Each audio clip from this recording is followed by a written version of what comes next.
From all of us here at the Till Death Podcast Network, we wish you a very Merry Christmas. To express our appreciation for all of your continued support, we would like to present to you Sippin' with Santa.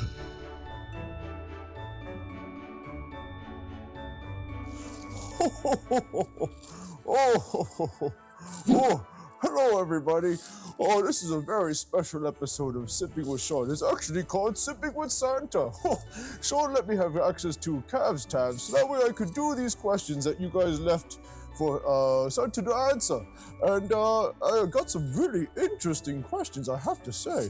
I was really surprised by some of the context and the content that you guys are providing for me to ask and answer. But before we get any further than that, Santa had to take a glove off in order to use his MacBook. Otherwise, I can't really check off all these questions because there's so many good ones. I want to make sure I get to all the little boys and girls who left me such wonderful questions. Oh boy. So with that, let's crack a beer. Oh yes. Anheuser-Busch, you make the greatest of beers. We're going to have ourselves a Budweiser. Delicious. It gets all into my whiskers and it makes me giggle. And also I'm going to have to switch out my glasses. I can't really read like this. These are for when I'm riding on the sleigh. I can't really read with those. Mrs. Claus is constantly having these issues as well. Oh boy, so much hair. So much hair. All right. So, to get the ball rolling, why don't we start with the very first question? This one comes in from Little Billy in Chicago. And he says, Santa, the nice lady teacher at school with the Adam's apple and the pink hair and the fishnet stocking said to ask you for $1 bills for Christmas. Can you help me? Well, Billy, I would love to help you with that. Your best bet is to probably go and get yourself a paper route if you want to get $1 bills. But what I can do is I can provide you some Monopoly money, or maybe you could tell him to get a better paying job, especially if he's your teacher. Damn. Your teacher doesn't have any money, but I can't really help you so much with that one, Billy. I would recommend meritocracy and you get yourself a job. Oh boy, Santa is here for gifts. I give gifts. I don't really do currency so much. When you get currency, that's not from me at all. I give good, wholesome presents. But when you get to money, that's probably your parents giving you that, to be honest. So noted for in the future. All right, this one comes in from Emily, and Emily writes, Santa, when preparing your sleigh, does Mrs. Claus help by grabbing your sack? This seems a little inappropriate there, Emily, but she does help give it a boost up into the sleigh. I mean, I hope that's the sack you're talking about. That's the sack I'm talking about. I don't know where we're going with this one, kids, but definitely, let's try and keep this a little bit more PG. Santa doesn't always have to have these types of innuendos in his questions. Oh boy. Oh man, so much. Okay. Let's keep track of where we are with all these questions. Yes. Okie dokie. Now, so this next one. Emmanuel writes, Santa, if you and the Easter Bunny Indian wrestling, if you are unfamiliar, is when you're wrestling with your legs. Do you think you could take him? Well, I'd have to say that in the past, when the Easter Bunny and I have gotten together, that guy, he could squat for days. It's just very impressive leg work, I have to say. So, I would say no, I would probably concede. I would let the rabbit win this one. But if it came down to an eating contest, you better watch out. You better not cry because I'm gonna win that one without a doubt. Let's go, keep on moving. The next one. Okay, let's see here. Santa, what are your reindeer's pronouns and do they support Ukraine? Well, the reindeer, they don't talk really, but you can tell that they tend to be on the liberal side of politics just for the fact that they are a little bit more calm when it comes to visiting certain liberal cities and whatnot, compared to when it comes to like the Rust Belt or any other parts of the United States where it's a little bit more conservative and the red voting. But still, either way, the reindeers, they don't tell me their pronouns. I just refer to them by their names. Typically, just like on Dancer, on Prancer, on Vixen and Vixen, on Bobbity Boobity Bobbity Boobity, all the names, and then of course Rudolph.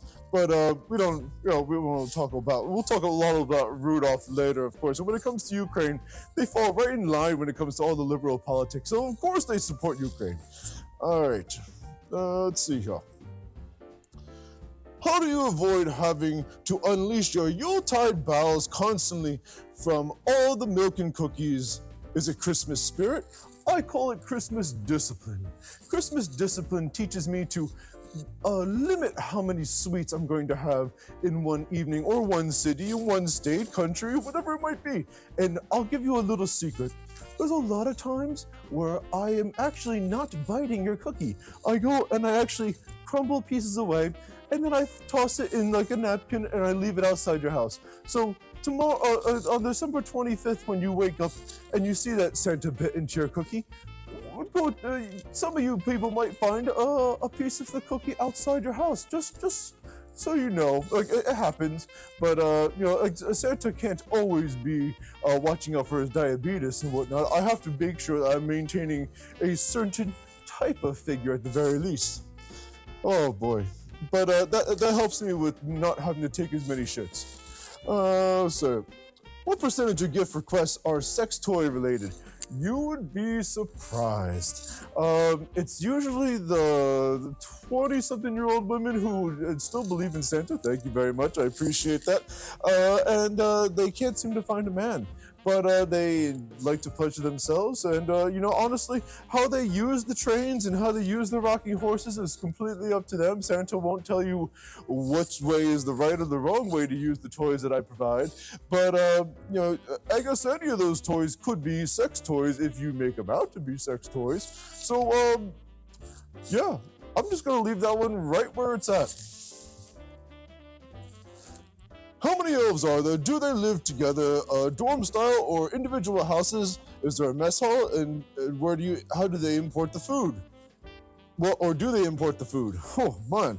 Well, usually there is a short draw, the short draws, I'm sorry, how do we put this? They draw straws, and the shortest straw is typically sacrificed to the other elves. And then there is a feast, because we don't have a lot of reindeer up there besides our magical reindeer. Sometimes we will get seal or whale, but typically, if it's a really, really dry season, that's when we do our drawing of the short straw, and one of the elves is sacrificed. Now, how many are there? On a good day, about 10,000. But then, so if we lose one, it's okay, because they'll procreate. They're like rabbits up there in the North Pole. There's nothing else to do besides make cookies and fuck. So yeah, it's pretty good. Let's see. How many MILFs do you get with one delivery night? How many MILFs do I get with in one delivery night? Oh, Santa does not tell. Santa has only been caught kissing mommy once. There's only been one incident where I was actually caught, but I won't kiss and tell. She was the one that kissed and told. And I got a lot of crap with Mrs. Claus because of that too. Why were you such a dick to Rudolph until you realized his disability was useful to you? Oh, well, that guy's an asshole. Let me just put it right out there. Rudolph went around thinking his shit didn't stink for the longest time until, because they wouldn't let him play any reindeer games. They wouldn't let him be a part of this or that because the guy was just a dick. And then eventually, it got foggy outside and we're like, well, we need him. We need him, team. This is the only way we're going to make this Christmas happen. So everyone got their big boy britches on and we just kind of dealt with dealing with him. And now this guy gets his own place. He's got his own songs. He's got his own Christmas specials. This guy gets everything imaginable handed to him, all because of the fact that he's got a glowing red nose. And honestly, that didn't happen until he started visiting Chernobyl one too many times. All right. Do you believe Red Ryder BB guns as gifts creates a dangerous society? Well, I'll say this. Before the Red Ryder BB gun, Indiana didn't have nearly as much crime.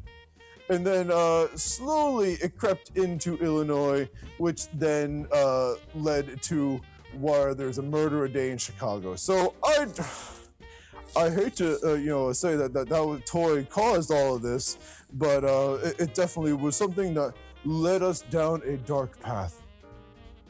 But make sure you still go and you buy yourself some Red Ryder BB guns because Santa gets kickbacks from all that. Ho ho ho. Santa, why do you hate the Jews? I never said that I hated the Jews. I don't hate the Jews. The Jews don't like Santa. My gifts are for everybody. Everybody can enjoy Santa's presents. They choose not to acknowledge me, and it kind of breaks my heart a little bit, I have to say. I'd much rather, everybody enjoys Santa's presents. But you know who I really can't stand? The Who's. The Who's in Whoville. Those ones, they're singing gibberish songs and they talk about Santa, but I don't think they actually acknowledge me or care anything about what I have to say. They just kind of like do their own thing and they expect me to just show up and give them gifts every year. But they have the right message behind it where they care about one another. So whatever, we let it all go. I drop off a couple of gifts. The Grinch does the rest of the work for me. We're on the same email list, so it's all good. But the Jews are more than welcome to celebrate Christmas as well. So, have you ever entered a beard competition? In my earlier days, when this is a little bit more red, then that's when I competed once. I couldn't really tame this thing, and then that cost me points. I ended up losing, but it was a good memory. Mrs. Claus and I, just went and celebrated, coming in. I think I was in second place for that one. So I did okay, I would say. Who's your favorite actor who's portrayed you in the movies? Is it Tim Allen? Is it? Well, I would have to say that Tim Allen has done a great job portraying Santa, but I think my favorite has always been Kurt Russell with the Christmas Chronicles. Just recently, Mel Gibson did a fantastic job as Santa in The Fat Man, but I would have to say Kurt Russell is the closest resemblance of myself, which I like to compliment myself by saying, because Kurt Russell is a gorgeous man. Oh, yes. But Tim Allen's good. He's all right. Can't complain about the Santa Claus, but he should have stopped after the first one. Do you pay the elves? If not, do they have free will to leave, or are they forced slave labor? They're free to leave whenever they wish, but I give them room and board. I feed them. They have a purpose in life in the North Pole by making toys for all the boys and girls around the world. And then where else are you going to go? Think about that. If you're an elf, where are you going to go? You got nowhere to go, because I have all the utilities. I'm the one with the flying sleigh. You're basically stuck on a frozen desert, and you will die out there if you are not in the factory. So you have free will to leave, but do you want to?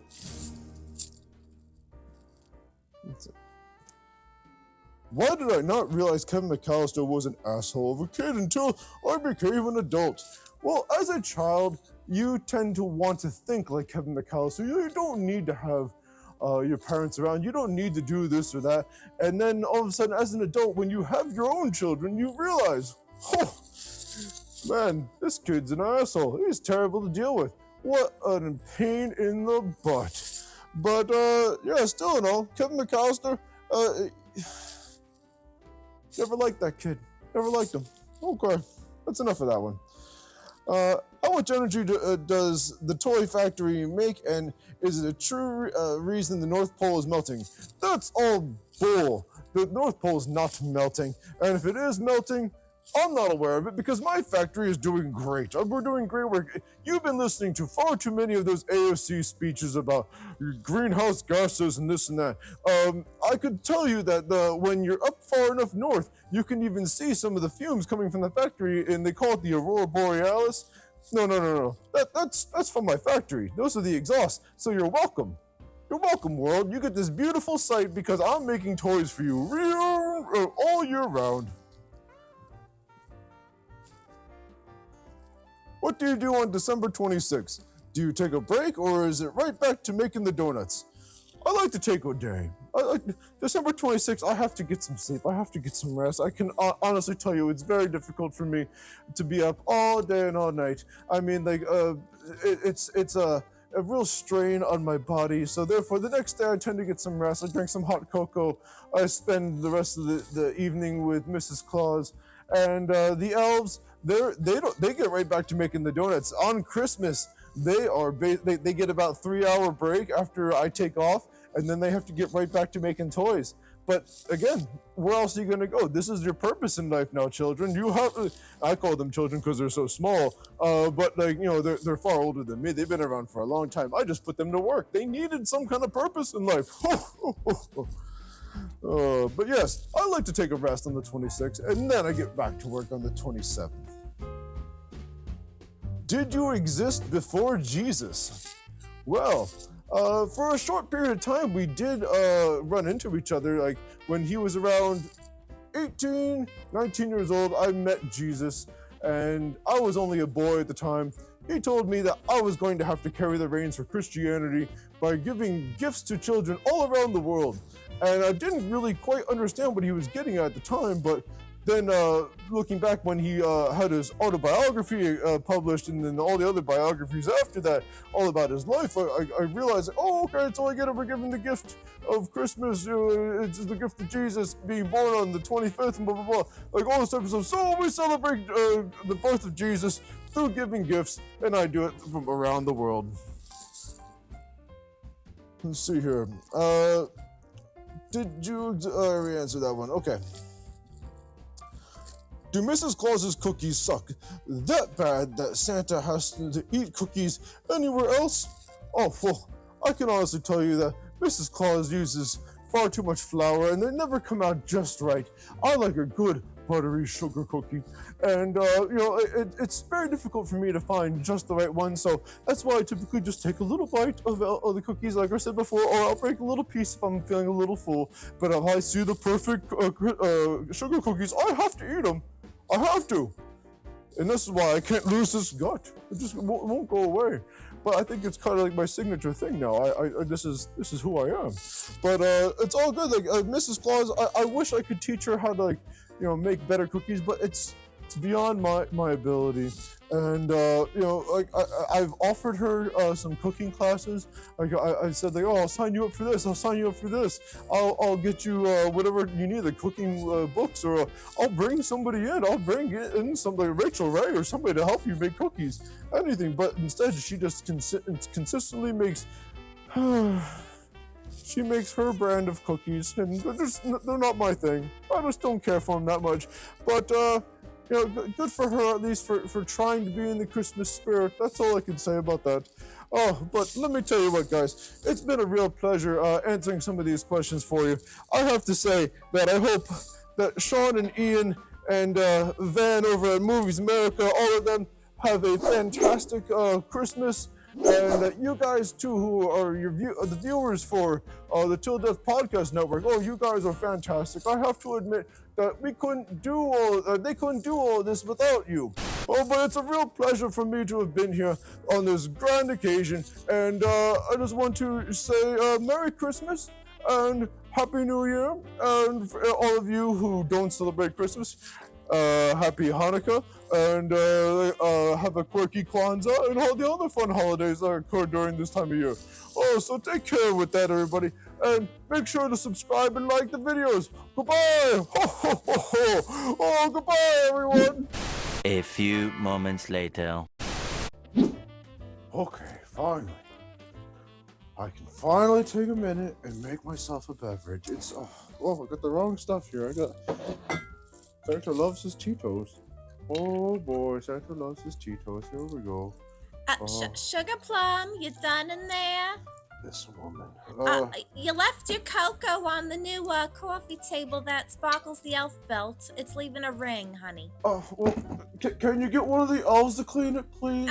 Yes, but also you have to clean out the reindeer stalls. Remember, Princess? Why do we have all the indentured help? Why do we have these elves if they're just gonna stand around and not clean up after the bad guy? Jeez, I just brought it up. I'm gonna leave. Enjoy your beverage. Oh, God, woman, the insistent nagging. Like, seriously, I don't complain about all the crumbs that you leave all over the place. My goodness, I come home, I work for 24 hours straight. 24 straight hours, and all I hear when I come back here is, honey, did you do this? Honey, did you remember to put that away? Oh my God, woman. I swear, the rest of the world appreciates me, or at least the Christians do. Oh, but wait, are you recording this?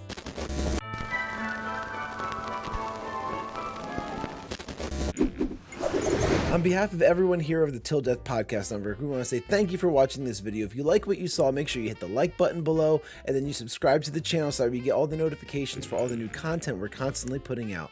And then you can also follow the other links for our different social media accounts, and you can go and follow us there and keep up to date with everything that we're doing on a regular basis. So with that, take care, and we'll catch you in the next video.